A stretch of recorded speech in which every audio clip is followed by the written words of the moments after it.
क्या यूरोप हिंदुओं और हिंदुस्तानियों के लिए नर्क बनता जा रहा है? क्या यूरोप में हिंदुओं को चुन चुनकर निशाना बनाया जा रहा है? क्या यूरोप अब रहने लायक जगह नहीं बची?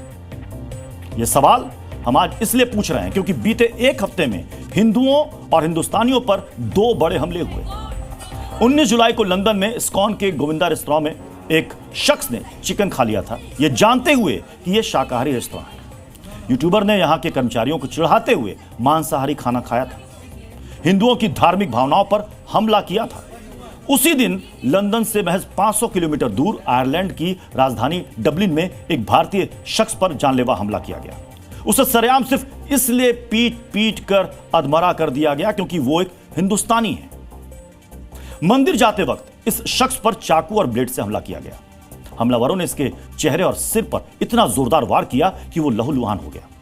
हमलावरों ने इस भारतीय शख्स को सिर्फ पीटा ही नहीं बल्कि उसका फोन, पैसे और कपड़े तक छीन लिए।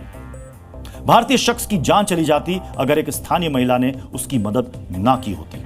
आयरलैंड में जो हुआ वो नस्लीय नफरत का खौफनाक चेहरा है क्योंकि इस हमले में 14 से 15 साल के नाबालिग बच्चे शामिल थे। इनके मन में हिंदुओं और हिंदुस्तानियों को लेकर कितनी नफरत भरी होगी, इसका अंदाजा आप इस बात से लगा सकते हैं कि इन्होंने हिंदुस्तानी नागरिक के चेहरे पर वार किया।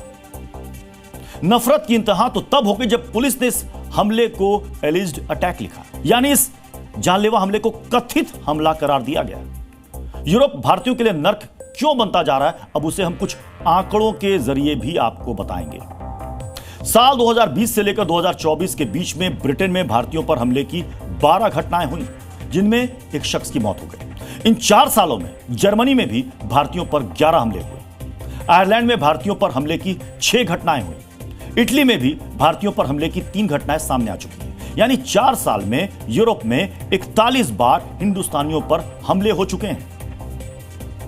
हिंदुस्तानियों के खिलाफ नफरत का यह वायरस यूरोप से निकलकर अमेरिका और ऑस्ट्रेलिया तक पहुंच चुका है। अभी हाल ही में एडिलेड में एक हिंदुस्तानी के साथ सरेआम कुछ स्थानीय गुंडों ने मारपीट की। इस शख्स को भी पीट पीट कर सिर्फ इसलिए अधमरा कर दिया गया क्योंकि ये एक हिंदुस्तानी है।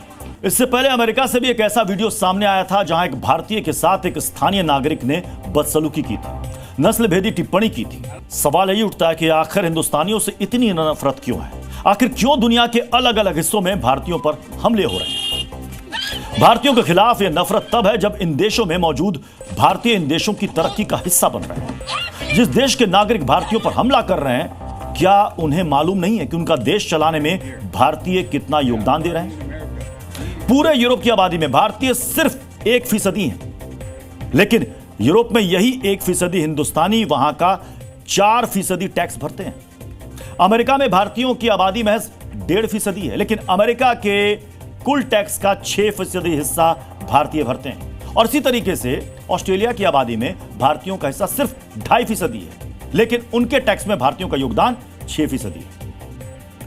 विदेशों में रह रहे भारतीय नागरिकों को इन देशों ने जितना दिया उससे कई गुना ज्यादा भारतीयों ने इन्हें लौटाया है। बावजूद इसके भारतीयों को क्या मिल रहा है? नफरत, और ये नफरत खासकर यूरोपीय देशों में ज्यादा देखने को मिल रही है। यूरोप सिर्फ हिंदुस्तानियों के लिए नर्क नहीं बनता जा रहा है, बल्कि यहां रहने वाले लोग भी अब असुरक्षित महसूस कर रहे हैं।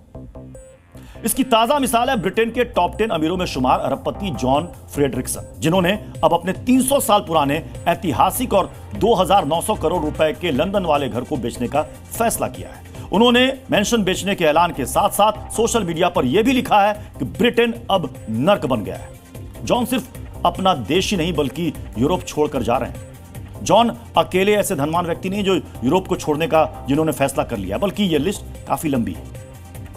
Henley private wealth migration report के मुताबिक इस साल 16,500 करोड़पति यूरोप छोड़ने वाले हैं। वहीं पिछले साल 10,000 से ज्यादा करोड़पतियों ने यूरोप छोड़ दिया है। इसके पीछे एक वजह यहां के टैक्स सिस्टम को भी बताया जा रहा है, लेकिन कई जानकारों का यह दावा है कि इसके पीछे की दूसरी वजह है सामाजिक सुरक्षा का गिरता ग्राफ। बीते 10 सालों में यूरोप में हत्या के मामलों में 8% की बढ़ोतरी दर्ज की गई है। यौन उत्पीड़न के मामले करीब 80% तक बढ़ चुके हैं। यूरोप में चोरी के 25% मामले बढ़ चुके हैं और डकैती के मामले 12% की रेट से बढ़े हैं। पहले लोग पैसा कमाने के लिए, बेहतर जीवन जीने के लिए यूरोपीय देशों का रुख करते थे, लेकिन बीते 10 सालों में यहां की स्थिति बद से बदतर होती चली गई। और यही वजह है कि आज यूरोप सिर्फ भारतीयों के लिए नहीं बल्कि वहां के स्थानीय नागरिकों के लिए भी किसी नर्क से कम नहीं है। Zee News.